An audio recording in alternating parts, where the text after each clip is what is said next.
Salut à tous et bienvenue au FC Alain. J'espère que vous allez bien et aujourd'hui on se retrouve pour analyser le mercato du FC Nantes.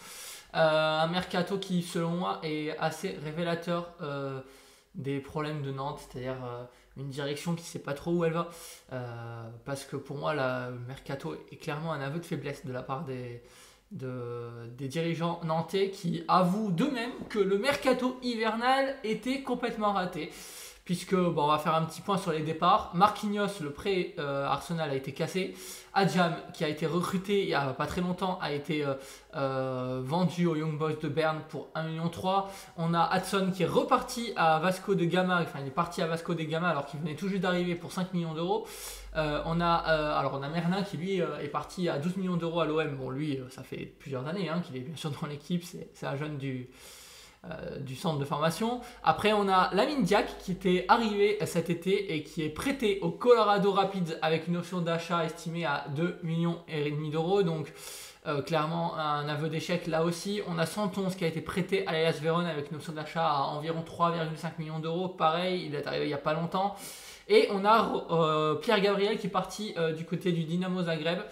Bref, tous ces départs, si on met Merlin de côté, ce sont des départs de joueurs qui sont arrivés il y a très peu de temps, soit au mercato hivernal de l'an passé, soit au mercato estival. Et c'est clairement un aveu d'échec de la part des dirigeants nantais. Clairement, c'est aberrant ces départs. C'est des départs logiques. Ils essayent de sauver la situation. Les prêts avec option d'achat, les options d'achat sont fixées à peu près au montant d'achat des joueurs par les Canaries. Donc ils essayent de récupérer les investissements sur des joueurs qui n'ont pas du tout fonctionné au FC Nantes. Donc voilà, ça montre bien que au FC Nantes ça marche pas très très bien en ce moment. C'est des départs qui sont logiques parce que hormis Quentin Merlin, tous les autres n'étaient pas titulaires et d'ailleurs certains avaient quasiment pas de temps de jeu. Donc voilà, c'est des départs logiques et souhaitables et souhaités. Et donc c'est bien qu'ils soient partis, mais c'est quand même un aveu d'échec, je pense, pour la direction qui va devoir sérieusement se remettre en cause. Mais bon, rien de nouveau au FC Nantes de ce point de vue-là. Dites-moi ce que vous en pensez en commentaire, mais je pense que c'est quand même assez évident. Du côté des arrivées maintenant, on a Kadewere qui a été prêté avec une option d'achat gratuite de la part de Lyon, mais un intéressement bien sûr d'une future revente. On a Benny Traoré qui a été prêté par Sheffield United avec une option d'achat à 4,5 millions d'euros. On a Kayun Amian qui a été acheté à l'Aspedia pour 3 millions. Lamine Diack qui lui qui a été acheté à 2 millions, enfin l'option d'achat a été levée pour qu'il puisse partir ensuite en prêt.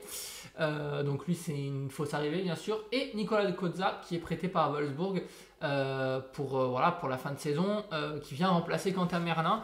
Écoutez, sur ces arrivées là, qu'est-ce que je peux dire? Kadewere et Benny Traoré, c'est pour apporter un peu de choses différentes au niveau de l'attaque. Je trouve que c'est pas une mauvaise idée en soi, même si on peut quand même dire que ce ne sont pas deux joueurs d'exception. Est-ce qu'ils vont vraiment apporter une grande différence de qualité dans l'équipe? Je suis pas sûr.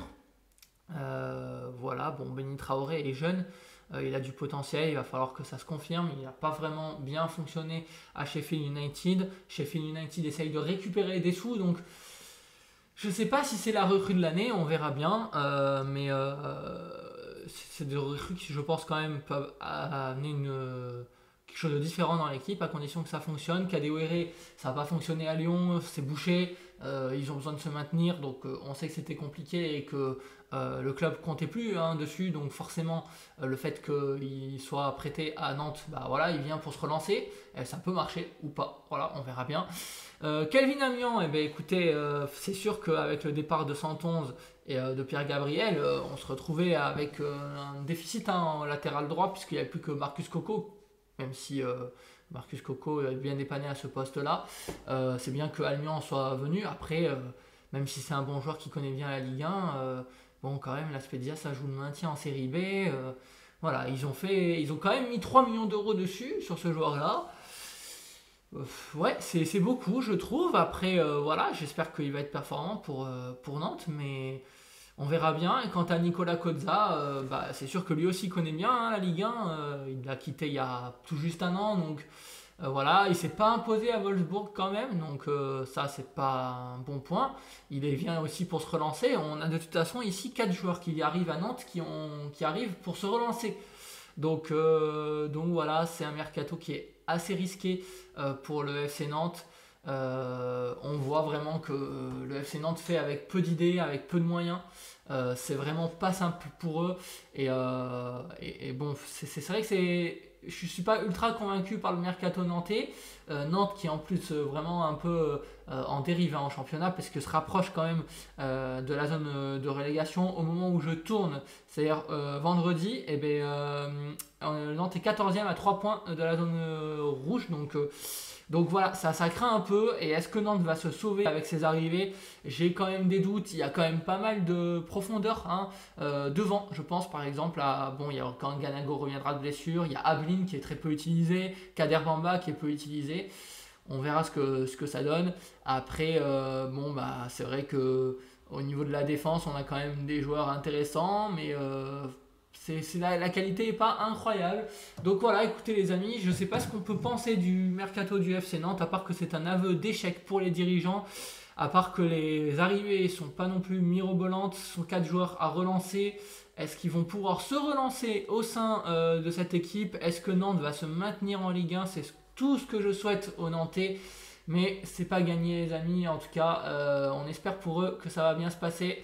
Et voilà ce que je pouvais dire du mercato nantais. N'hésitez pas à lâcher un petit like et à vous abonner si vous avez aimé cette petite analyse du mercato nantais. Et nous on se retrouve très vite pour de nouvelles vidéos. C'était Alain du FC Alain. Bye!